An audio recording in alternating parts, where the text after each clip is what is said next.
Bíblia para a Igreja. A Epístola a Tito, com Paulo Won.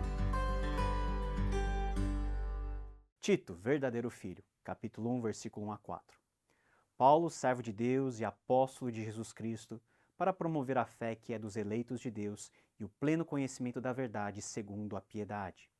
Escrevo na esperança da vida eterna que o Deus que não pode mentir prometeu antes dos tempos eternos e no momento oportuno manifestou a sua palavra mediante a pregação que me foi confiada por ordem de Deus, nosso Salvador, a Tito, verdadeiro filho, segundo a fé comum. Que a graça e a paz da parte de Deus, Pai, e de Cristo Jesus, nosso Salvador, estejam com você. Comunicação é tudo. A história da humanidade pode ser muito bem sintetizada na própria história da comunicação.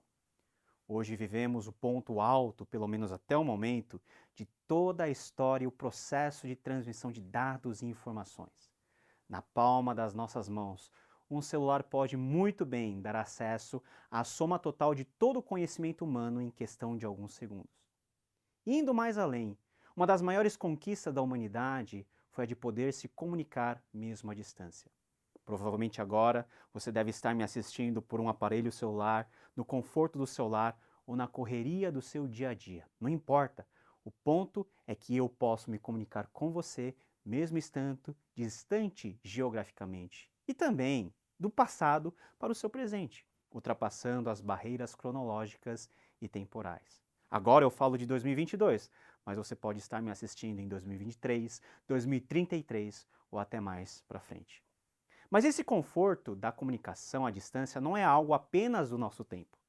Desde a antiguidade, as pessoas se comunicavam por intermédio de cartas e correspondências escritas.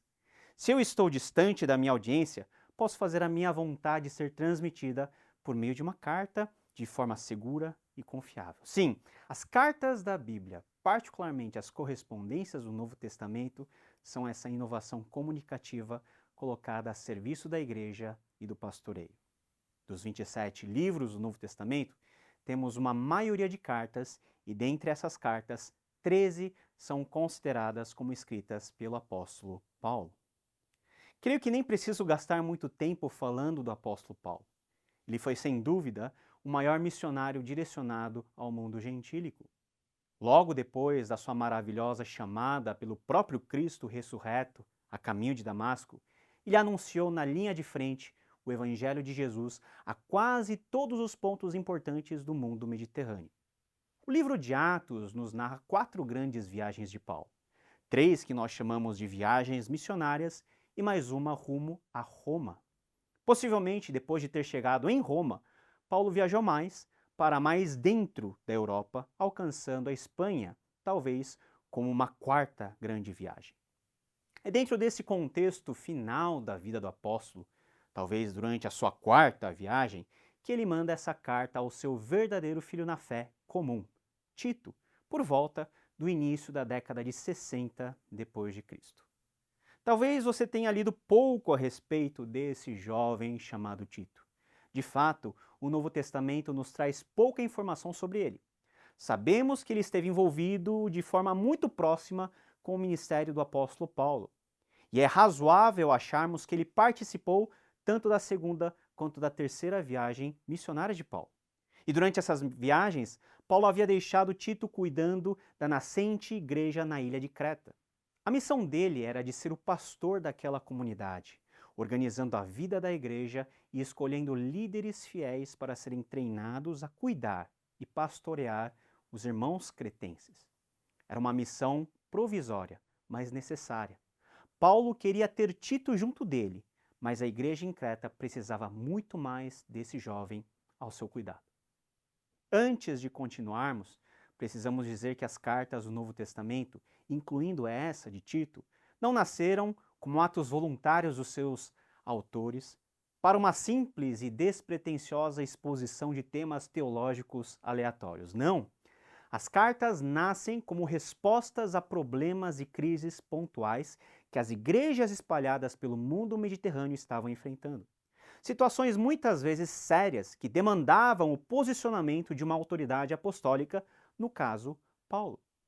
Além disso, especialmente as cartas que chamamos de pastorais, 1ª e 2ª Timóteo e Tito, são correspondências muito pessoais do apóstolo aos seus discípulos mais chegados.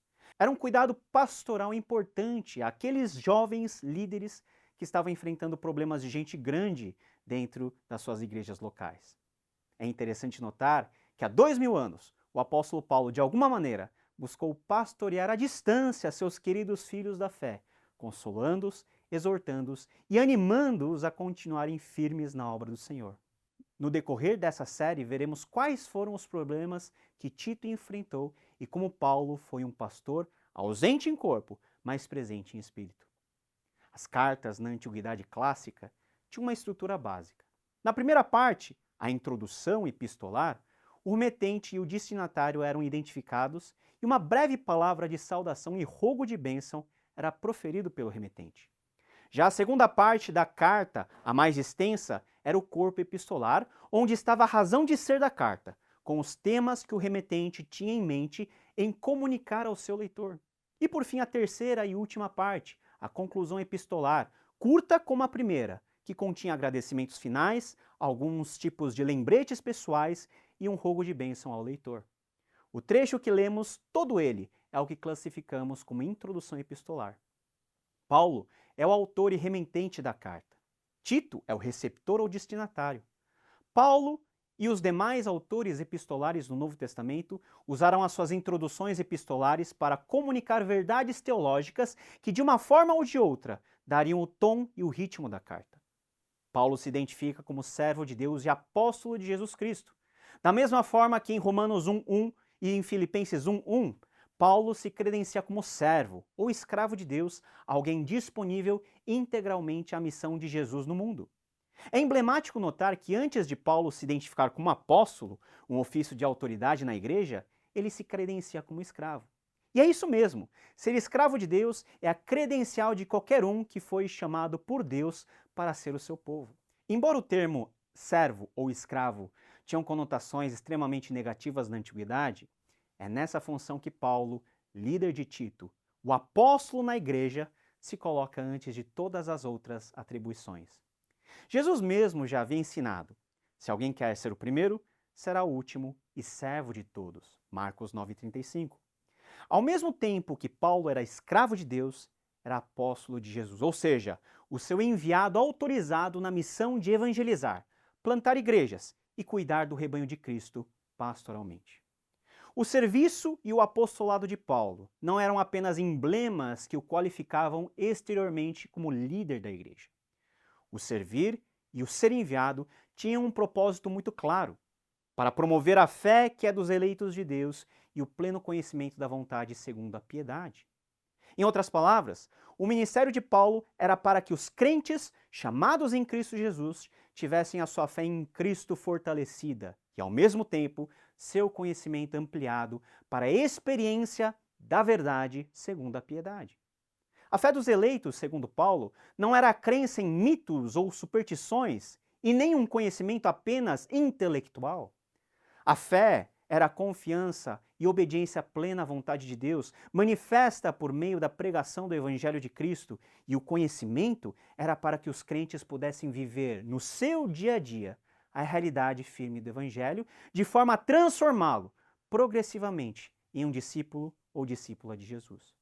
O apóstolo era um porta-voz desse mandato de Deus, e Tito, jovem líder e pastor, era um filho amado, gerado na fé, nutrido e fortalecido no verdadeiro conhecimento.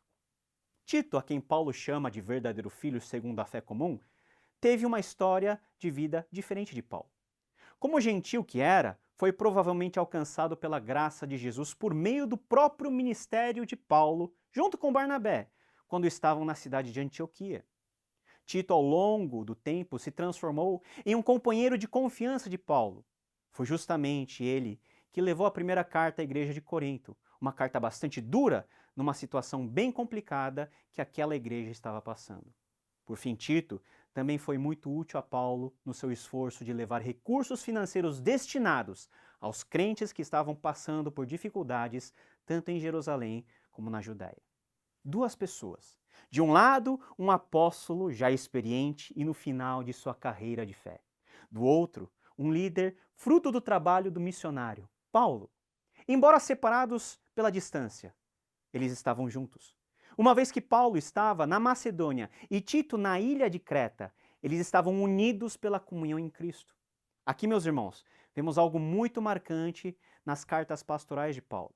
Paulo forma novos líderes não apenas pela transferência de informação e métodos de liderança, não. Paulo mostra por meio da sua vida, do contato diário com seus liderados, por meio da sua abnegação e sacrifício pelo Evangelho, o caminho excelente da liderança. Diferente do que muitas pessoas imaginam, a carta de Tito não é apenas para os pastores, presbíteros, bispos, diáconos e oficiais. Tito é para toda a igreja de Cristo, chamada para ser discípulo ao pé do Mestre e, ao mesmo tempo, serem enviados para o mundo a fim de fazer novos discípulos.